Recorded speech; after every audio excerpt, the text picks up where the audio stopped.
का आपको दिखाते हैं किस तरीके से लोकसभा की कार्यवाही शुरू की गई है। आप देखिए तस्वीरें।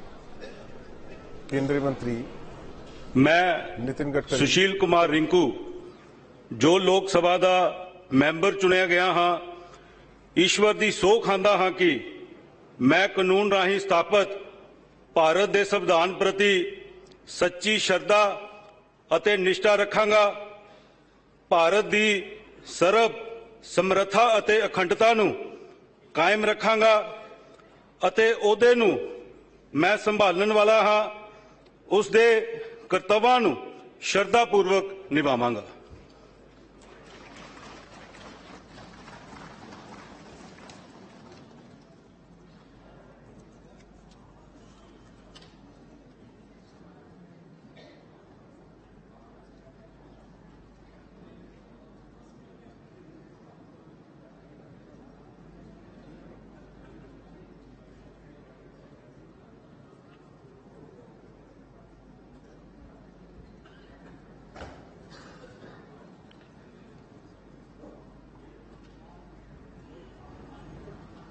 और इसके बाद शपथ नए सांसद लेते हुए। तो दो तस्वीरें आपको दिखा रहे हैं। माननीय राज्यसभा की सदस्यगण, कार्यवाही अत्यंत दुख के साथ मैं सभा को अपने दो साथियों श्री रतनलाल कटारिया और श्री बालू भाव उर्फ सुरेश नारायण धनोरकर तथा हमारे 11 पूर्व साथियों के निधन के बारे में सूचित करना चाहता हूं।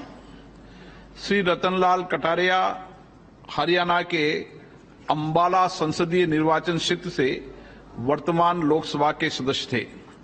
इसके पूर्व 13वीं और 16वीं लोकसभा के सदस्य भी रहे। श्री रतनलाल कटारिया ने इसी लोकसभा के दौरान केंद्रीय जल शक्ति तथा सामाजिक न्याय और अधिकारिता मंत्रालय में राज्य मंत्री का दायित्व संभाला था। श्री कटारिया रक्षा संबंधी समिति, गैर सरकारी सदस्यों के विधेयक और संकल्पों संबंधी समिति, वित्तीय संबंधी समिति, अनुसूचित जातियों तथा अनुसूचित जनजातियों के कल्याण संबंधी समिति, ऊर्जा संबंधी समिति, अधीनस्थ विधान संबंधी समिति और विशेषाधिकार समिति के सदस्य रहे। इससे पूर्व वो हरियाणा विधानसभा के सदस्य भी रहे। श्री रतनलाल कटारिया का निधन 18 मई 2023 को 71 वर्ष की आयु में चंडीगढ़ में हुआ। श्री रतनलाल कटारिया को उनकी समर्पित जनसेवा तथा सामाजिक न्याय हेतु और उनके निरंतर संघर्ष के लिए सदैव याद रखा जाएगा। श्री बालू भाव उर्फ सुरेश नारायण धनोरकर महाराष्ट्र के चंद्रपुर संसदीय निर्वाचन क्षेत्र से वर्तमान लोकसभा के सदस्य थे।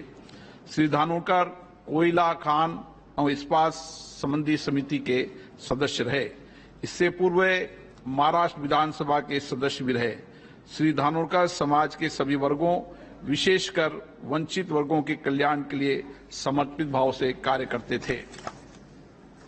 श्री बालू भाव और सुरेश नारायण धनोरकर का निधन 30 मई 2023 को 48 वर्ष की आयु में गुरुग्राम हरियाणा में हुआ। श्री प्रकाश सिंह बादल जी पंजाब के फरीदकोट संसदीय निर्वाचन क्षेत्र से 6ठी लोकसभा के सदस्य थे। श्री बादल ने केंद्रीय कृषि और सिंचाई मंत्री के रूप में भी कार्य किया। श्री प्रकाश सिंह बादल ने 5 कार्यकालों के लिए पंजाब के मुख्यमंत्री के रूप में कार्य किया। वे 11 कार्यकालों के लिए पंजाब विधानसभा के सदस्य रहे। उन्होंने 3 कार्यकालों के लिए पंजाब विधानसभा में प्रतिपक्ष के नेता के रूप में भी कार्य किया। राष्ट्र के प्रति लोकसभा में उनके योगदान के लिए श्री बादल को 2015 में भारत के दूसरे सर्वोच्च नागरिक पुरस्कार पद्म भूषण से सम्मानित किया गया। वे एक लोकप्रिय राजनेता थे जिन्होंने पंजाब के साथ साथ संपूर्ण राष्ट्र की प्रगति एवं विकास के लिए अपना अमूल्य योगदान दिया। वे आजीवन किसानों के हितों की रक्षा के लिए प्रयत्नशील रहे। श्री प्रकाश सिंह बादल का निधन 25 अप्रैल 2023 को 95 वर्ष की आयु में मोहाली में हुआ। श्री रंजीत सिंह अविभाजित बिहार राज्य के चतरा संसदीय निर्वाचन क्षेत्र से 7वीं लोकसभा के सदस्य थे। श्री रंजीत सिंह का निधन 24 मार्च 2023 को 80 वर्ष की आयु में गुरुग्राम में हुआ। श्री सुजान सिंह बुंदेला उत्तर प्रदेश के झांसी संसदीय निर्वाचन क्षेत्र से 8वीं और 13वीं लोकसभा के सदस्य थे। श्री बुंदेला खाद्य नागरिक आपूर्ति और सार्वजनिक वितरण संबंधी समिति के सदस्य रहे। उन्होंने उत्तर प्रदेश विधानसभा के सदस्य के रूप में भी कार्य किया। श्री सुजान सिंह बुंदेला का निधन 30 मार्च 2023 को 76 वर्ष की आयु में ललितपुर उत्तर प्रदेश में हुआ।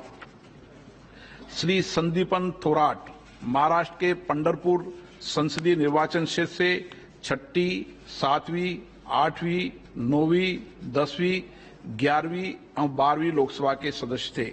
श्री थोराट अनुसूचित जातियों तथा अनुसूचित जनजातियों के कल्याण संबंधी समिति, लोक लेखा समिति के साथ लाभ के पदों संबंधी समिति, श्रम संबंधी समिति, ऊर्जा संबंधी समिति और वित्त संबंधी समिति के सदस्य रहे। श्री संदीपन थोराट का निधन 31 मार्च 2023 को 90 वर्ष की आयु में सोलापुर में हुआ। श्री विश्वनदम केनिथी आंध्र प्रदेश के श्री काकुलम संसदीय निर्वाचन क्षेत्र से 9वीं और 10वीं लोकसभा के सदस्य थे।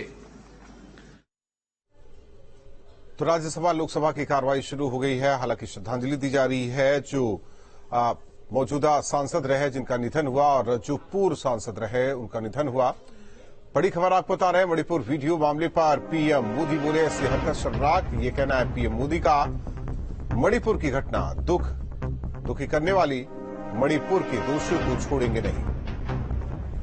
तो मणिपुर घटना पर बोले पीएम मोदी। उन्होंने कहा कि बख्शा नहीं जाएगा जो भी दोषी। ऐसी हरकत शर्मनाक है, पूरे देश की बेइज्जती हो रही है।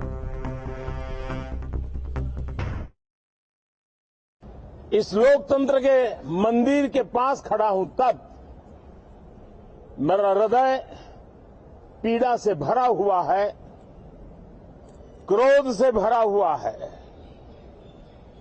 मणिपुर की जो घटना सामने आई है, किसी भी सभ्य समाज के लिए ये शर्मसार करने वाली घटना है। पाप करने वाले, गुनाह करने वाले कितने हैं, कौन है, वो अपनी जगह पे है, लेकिन बेइज्जती पूरे देश की हो रही है। 140 करोड़ देशवासियों को शर्मसार होना पड़ रहा है। मैं सभी मुख्यमंत्रियों से आग्रह करता हूं कि वे अपने राज्य में कानून व्यवस्थाओं को और मजबूत करें, खास करके हमारी माताओं बहनों की रक्षा के लिए कठोर से कठोर कदम उठाएं। घटना चाहे राजस्थान की हो,